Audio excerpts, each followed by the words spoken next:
Yeah, iSamfix Computer Solutions. Today I got a question from one of my viewers. Advantages of running a computer shop and disadvantages. Pros and cons of running a computer shop. And one of the pros I can tell the customers is actually is a business. And when it start paying, you are going to enjoy the profits. The good thing with a business, and that's why I always say it's better than employment, it's because one customer brings a gadget, is successful, you are paid. The second customer brings a gadget and it's okay, and you are paid. The third customer does the same, and you keep accumulating money. With time you'll get customers. Now I want you to look at this case in an organization where you have a boss who is paying you some money. A boss gives you 1,000 that day, maybe a tip. And that boss is going to bully you the whole day, and he will keep reminding you that he gave you 1,000 and maybe you should now bow unto him. He'll keep sending you the whole day, go get me a newspaper, and he cannot even add that 1,000 because he already thinks he have done too much, and so much that he should bow and lick his feet. The good thing with business is that the customer who comes in the morning and gives you the 1,000 or 2,000 or whatever amount he gives, or 100 USD, the next customer does not know that there was another customer prior and who came and paid. Because if there was a screen outside there, this is what I want to tell you. If there was a screen outside there that casts the statistics of how you are earning per day, some customer would come and check the screen and see the amount that you have today, and they will just leave. They won't even give you the gadget to repair, because they will say, this is enough for this guy. Why can't you go and take this money to somebody else? Even when sometimes professionalism is not involved. You understand what I'm saying? In your business, people come, pay you, and then have no idea whether you got more money from other people, from other customers. If your boss gives you a 1,000 or 100 USD or maybe 50 USD, let me use USD, an international currency. If your boss gives you 50 USD, he will boss you the whole day in the company.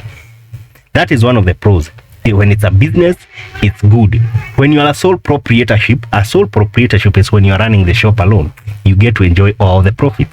When you have a company, now you know the advantages that come with limited company and whatever. I'm not going to go on that. Cons. Let me talk about cons. We have cons in this business, and one of the major cons I'm going to talk about, it is one of the riskiest business you would have. Look at it this way. You are dealing with gadgets, phones that belong to customers. Let me tell you just two instances to confirm that this is the most riskiest business you could ever have. But there's a way you can minimize that risk. We are going to talk about that in the next video. It's very easy to find yourself in a jail or in police custody dealing with this job. One time customer brought iPhone to this shop. I always have a job card. When you bring in the gadget and I book in the gadget, I'll write a job card to you and say that you have left this phone, this model. And what is wrong? Maybe it's logic board failure, or something is a screen replacement or battery replacement. And I give you, and I'm left with a carbon copy as an evidence in the book. The book looks like this. You see, these are carbon copies, because the one I've not used, the white copy, goes with the customer, and I'm left with the carbon copy. I hope you understand. That's a job card. Now, the job card was produced by a lady few hours later after the guy left the iPhone. It's one of the rules in my job card.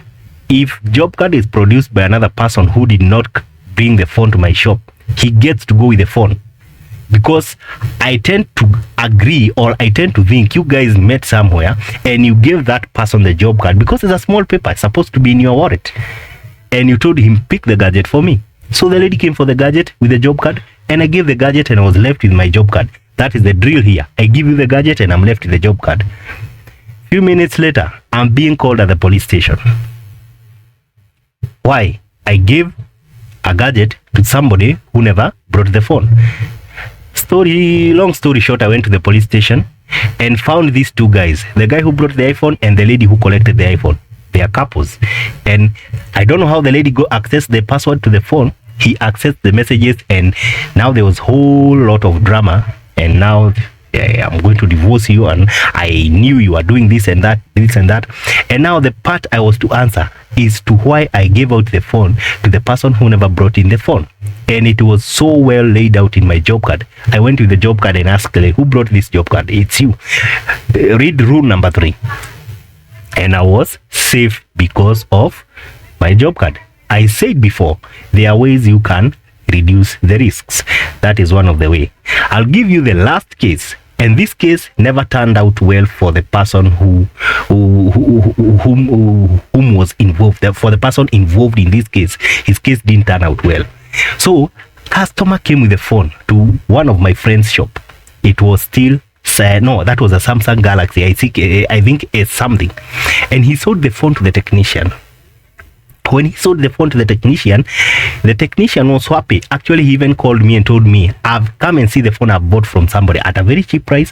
All I'm gonna do is to sit on a new battery and do the phone very well, and I sell it. It's a business that's usually happen, so that is okay. I also do buy other gadgets from customers. But few days later, after he bought the gadget was tracked in his shop by police officer or detectives. Maybe let me call them detectives. Here we call, in this country, we call them the CIDs. I think is something. Let me not expound on the name. Something like that.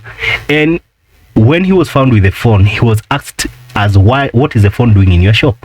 And he said somebody sold the phone to him, and he was told to produce the guy. The guy already got his money, and the worst part, he paid in cash. Because there was no evidence of the transaction that he sent, maybe through the mobile app, or maybe anything that can show that there was a transaction between the technician and the seller of the phone and the phone seller.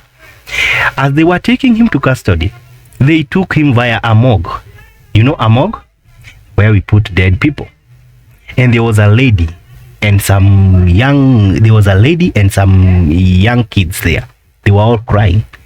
And the statement they kept telling him is that you could have taken the phone and leave him alive. You didn't have to kill him. And that's when it dawned to him that the owner of that phone was killed. And up to today, the guy is rotting in jail. Those two cases can tell you this can be one of the riskiest job you'd ever run, especially if you are not a paperwork guy. You see, advantage number 1, it's your business.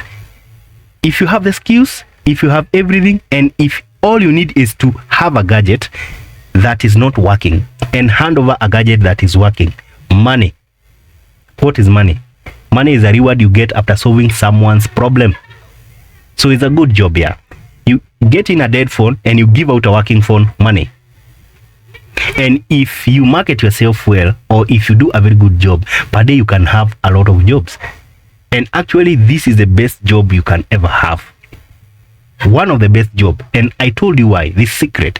When one customer comes in the morning and he hands you 100 USD, the second customer won't know that you got 100 USD from the other customer, so they will pay. Here, even as technicians or as business owners, we even tell them that, hey, you are the first person here, so please pay me well. Okay, you might say that business involves lies. Yeah? Who cares? As long as you get the cash, as long as you did not harm the other party, as long as it was a willing seller, willing buyer. You understand?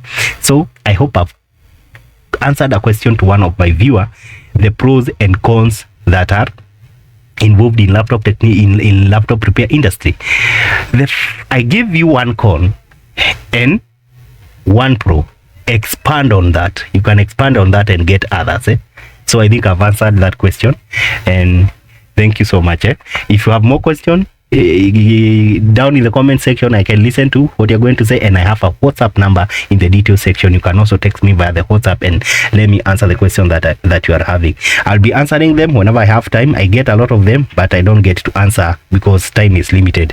And remember, I also don't get to document every gadget I'm working on because of time. Thank you.